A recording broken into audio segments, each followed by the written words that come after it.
In December 2016, a German police officer named Denzel G. was convicted for the murder and cannibalization of another man. In an unspecified date of 2022, a German teacher named Stephen R. was convicted for the exact same reasons. In November 2020, another German police officer whose name wasn't given was arrested for, yet again, the same crimes. And allegedly, there have been a few other cases that followed this pattern in recent times, cases that have sensibly not been disclosed to the public by the German authorities. In every one of these cases, the killer confessed to have met their victim in an online forum that we now know by the name of Zambian Meat. Maybe you haven't heard of Zambian Meat before, but I'm pretty sure that all of this sounds very familiar. These crimes are all carbon copies of the Maywis cases in 2003, and in more ways than you think. You see, 20 years ago, Zambian Meat had a different name. It went by the Cannibal Cafe. That's right, the same website that Maywis used to contact his victim. But this video is not about him, no. What I want to tell you is that he was just the beginning.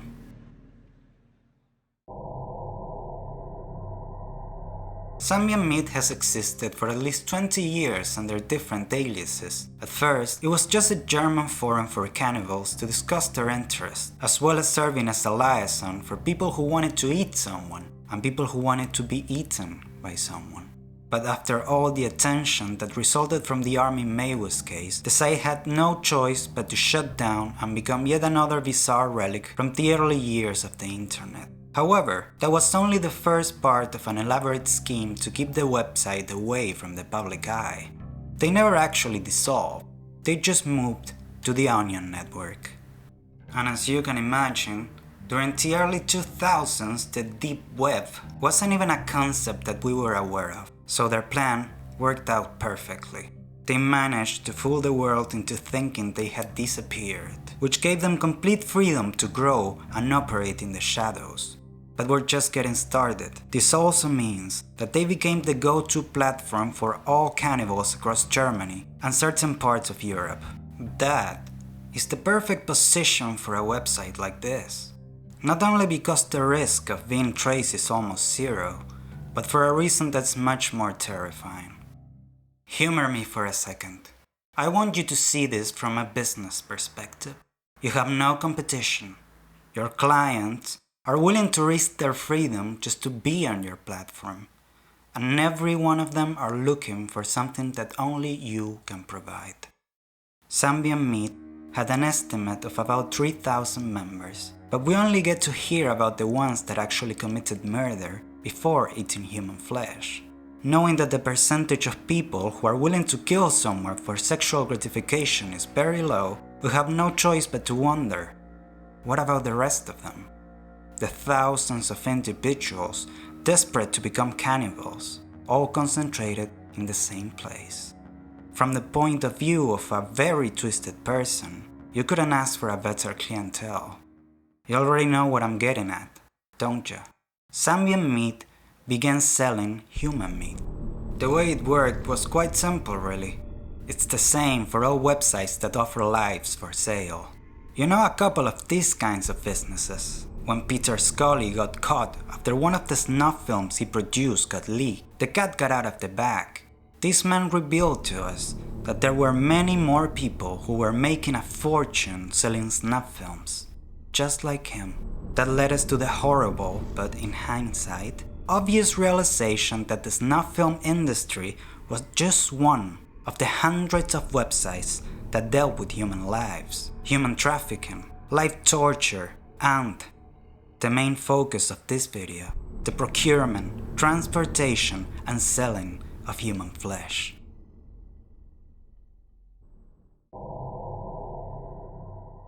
Over the last couple of years, the orphanage population in third world countries have been decreasing, particularly in Nigeria.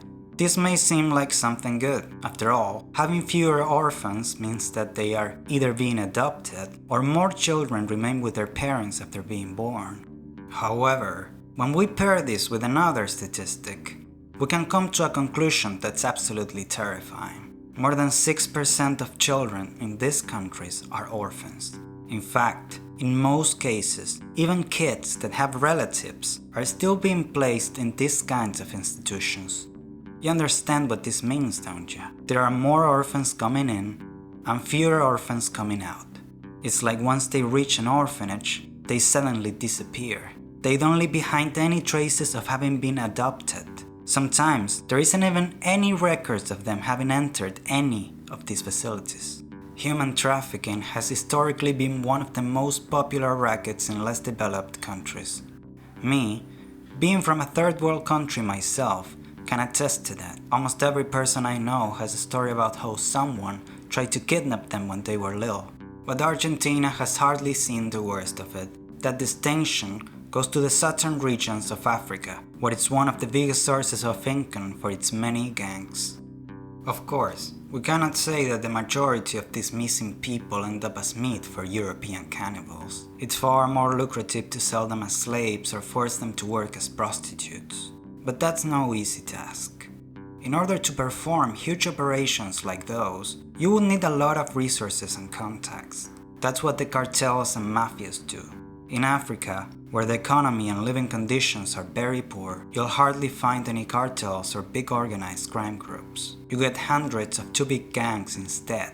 They are not living in mansions like Pablo Escobar. Their crimes barely allow them to scrape by. That's why ransoms were the best options for this type of criminals.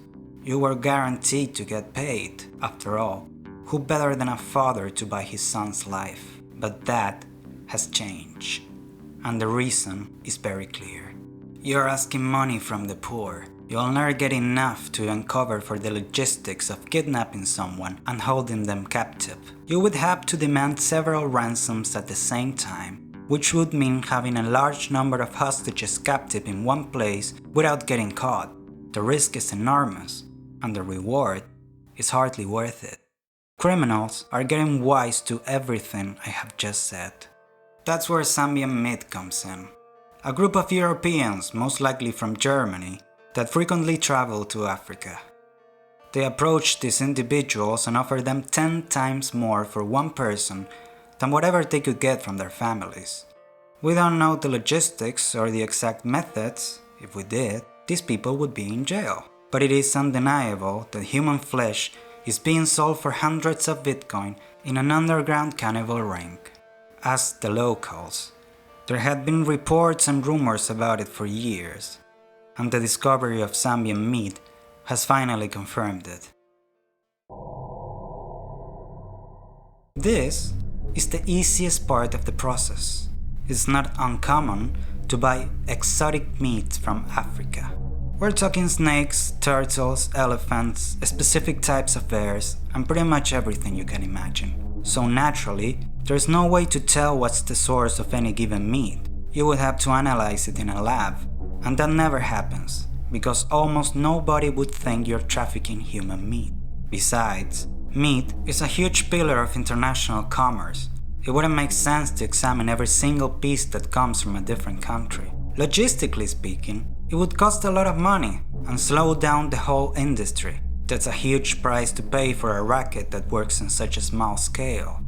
Even if the meat were to look a bit odd, it's officially being sold as exotic meat. As far as you know, it could be from a crocodile, so you would never give it a second thought. And knowing how this type of things work, I believe that actual quote-unquote exotic meat from snakes and the like is included as a disguise in whatever container they use to export it. There are a lot of businesses and individuals related to the field of gastronomy that buy weird meat on the regular, so there really isn't any need to create new routes or come up with a way to smuggle it. You can hide human flesh in plain sight. When it comes to the part of actually selling it to European clients, that's a bit more complicated. Doing business in the Onion network is very different than doing it on the regular web. Forget about the Silk Road and any other Amazon-like website that claims to sell illegal products. If you ever come across a site like that, it's most likely a sham. Times have changed. The Silk Road could never exist today, An operation that huge wouldn't be too hard to track down with the tools we have now. Besides, no one was aware of the deep web at that time. That layer of protection was broken years ago. The actual methods used to sell stuff like snuff films are much harder to pinpoint. The seller has to scout potential buyers in forums and chats. They need to do it for quite a while to ensure that the person is actually interested in their product. Then, they might send them an invite to a website, one that you cannot access with just a Tor browser, in which they give the client some sort of proof that they are legit, and once that's over, they demand a sum of money as an entry fee. From this point onwards, they establish a way to communicate and individually realize every transaction. With all that in mind, having thousands of people that have been active members of your website for years makes that process go much faster. Of course, the actual channels they use are impossible to know. I'm afraid they can get quite creative in that regard, but that's a topic for another day. What I can tell you instead, and without a shadow of a doubt, is that you will never see an option to buy human meat and then be presented with a catalog and shipping instructions as if you were buying furniture. That doesn't exist anymore. But there is also another thing that makes this whole process easier for Zambian Meat. Its members are mostly from Germany, a country in which cannibalism is not illegal. It's a gray area, you see. If a person were to be discovered in possession of human flesh or having consumed it, as long as there wasn't a murder involved, there isn't much that the German government can do. Cases like this have happened before, and the criminals got away with a sentence for disrupting public order or something akin to that. However, if you are in a position in which you can afford buying human meat, it's very likely that you also have access to some very good lawyers, which means that there is a very real chance of getting away with it, without as much as paying a fine.